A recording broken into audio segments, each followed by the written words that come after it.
Football fans love history, but history is comfortable. History protects old power. Football does not, because in football, the present rewrites the past. And in London, one club didn't slowly grow into power. They took it. Not by being loved, not by being traditional, not by being accepted, by winning. And ever since then, the debate has never been peaceful. Because if greatness is decided on the pitch, then London already has a modern ruler. And many fans wish that wasn't true. Before we begin, like the video, subscribe, and share if you enjoy real football storytelling. Today we're answering a dangerous question. Who is the pride of London? Not the most historic, not the most romantic, the most successful in the era that actually defines modern football. And to understand why this question angers people, we have to go back to a time when Chelsea were irrelevant to this debate. For most of the 20th century, Chelsea were not dominant. They were entertaining. They were popular, but they were not feared. They had style, but not control. London football had its own hierarchy, and Chelsea existed outside the throne room. Occasional trophies, occasional stars, but never sustained superiority. No one built their identity around stopping Chelsea, because Chelsea were not inevitable. They were optional, and that's what makes what happened next so important. Then came 2003. Money arrived, yes, but money alone had existed before. What changed was ambition with structure. Chelsea stopped behaving like a traditional club. They started behaving like an elite institution. Recruitment became targeted. Managers became specialists. Defending became an art. They didn't just want to win. They wanted control. And suddenly, Chelsea were no longer reacting to English football. English football was reacting to Chelsea. Records fell. Leagues were decided early. Opponents played for draws.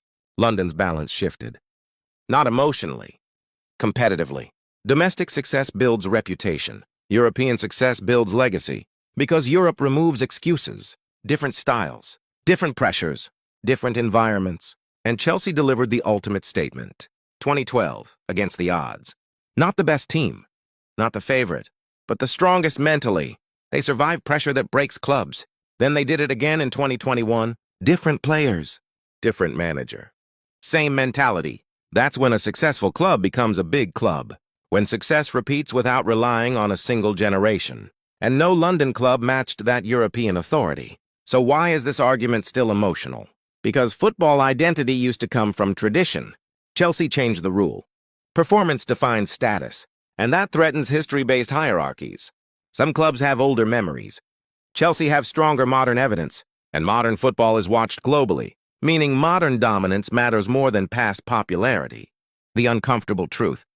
Chelsea didn't grow inside London's power structure. They replaced it. Every elite club faces decline. That's normal. But the real test is response. Chelsea rebuild faster than others recover. Managers leave, squads change, projects restart. Yet trophies still appear. Because the culture remains. They don't protect eras, they create new ones. And that consistency, across different generations, is why the argument refuses to disappear. So who is the pride of London? The club with the oldest stories? Or the club with the most modern success? Football history isn't preserved in museums. It's updated every season. And for the modern era, one club has defined London more than the rest. Not by opinion, by results. Chelsea didn't ask for the crown. They forced it. Now be honest. No bias. No nostalgia. If a neutral fan looked only at achievements, who is London's biggest club? Tell me in the comments. And subscribe, because the next video might upset even more people.